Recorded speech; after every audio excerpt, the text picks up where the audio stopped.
Salam alaikum wa rahmatullahi ta'ala wa barakatuh. Bonjour. Donc, on continue avec les nombres complexes, avec la paragraphe, l'argument d'un nombre complexe non nul et la forme trigonométrique d'un nombre complexe non nul. Je commence par la définition suivante, définition numéro 1. Donc, je vais considérer le plan rapporté à un repère orthonormé direct OUV, comme ici. Donc, le plan est rapporté à un repère orthonormé OUV.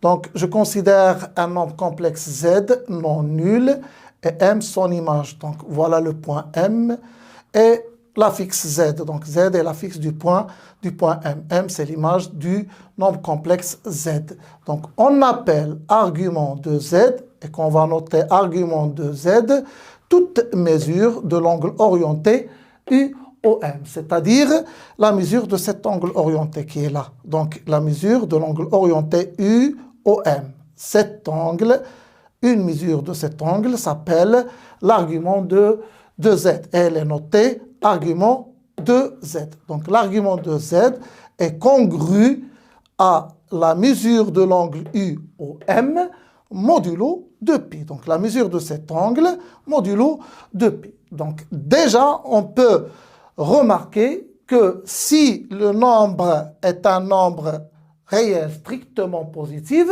alors l'angle UOM, c'est 0. Et donc, je peux dire que l'argument de n'importe quel nombre réel strictement positif, c'est 0. De même, si le nombre est un réel strictement négatif, c'est-à-dire un nombre réel strictement négatif, l'argument de ce nombre, c'est la mesure de l'angle orienté UOM qui va être π. Donc, je peux généraliser la remarque suivante. Donc, soit x un réel non nul. Donc, si x est strictement positif, alors l'argument de x, c'est congru à 0 modulo de π. Et l'argument de ix, c'est congru à π sur 2 modulo de π. Donc, et si x est strictement négatif, dans ce cas, alors l'argument de x, elle est congrue à π modulo de π, et l'argument de ix, elle est congrue à moins π demi modulo de π. Donc, comme exemple, l'argument de 3, c'est 0, puisque 3, c'est un réel strictement positif. L'argument de moins 1 sur 3, c'est congru à π modulo de π. Pourquoi? Parce que moins 1 sur 3, c'est un réel strictement négatif.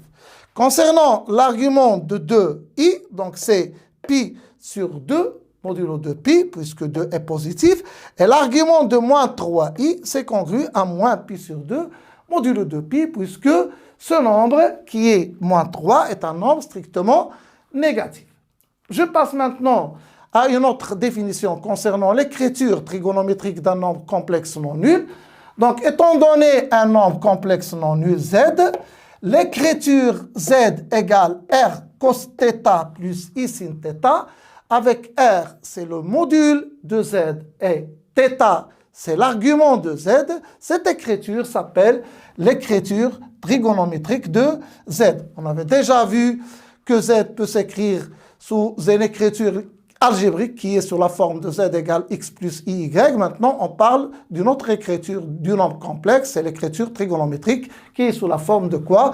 De R cos θ plus I sin θ. Avec R, c'est quoi? R, c'est le module de Z et θ, c'est quoi? C'est l'argument de Z modulo de π. Donc, quelques exemples.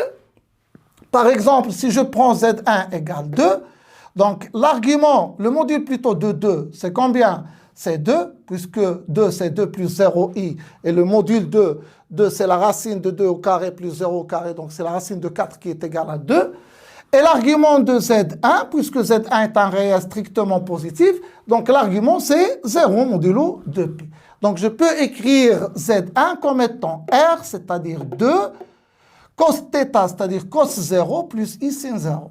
Donc réciproquement, je sais que cos 0 c'est égal à 1, et sinus 0 c'est 0, et donc j'aurai 2 fois 1 qui est égal à 2. Donc de même pour le nombre Z2 qui est égal à 3i, donc le module de Z2 c'est la racine de 0 au carré plus 3 carré, ça veut dire la racine de 9 qui va donner 3, et l'argument de Z2 c'est π sur 2 puisque c'est un nombre imaginaire pur, et 3 c'est un nombre qui est strictement positive. Et donc, je peux dire que Z2, on peut l'écrire sous la forme de R, c'est-à-dire 3, cos pi sur 2, l'argument, pi sur 2, plus i sin pi sur 2. D'ailleurs, on connaît que cos de pi sur 2, c'est 0, et sinus de pi sur 2, c'est 1, et donc j'aurai 3 fois i qui est égal à 3i, c'est Z2.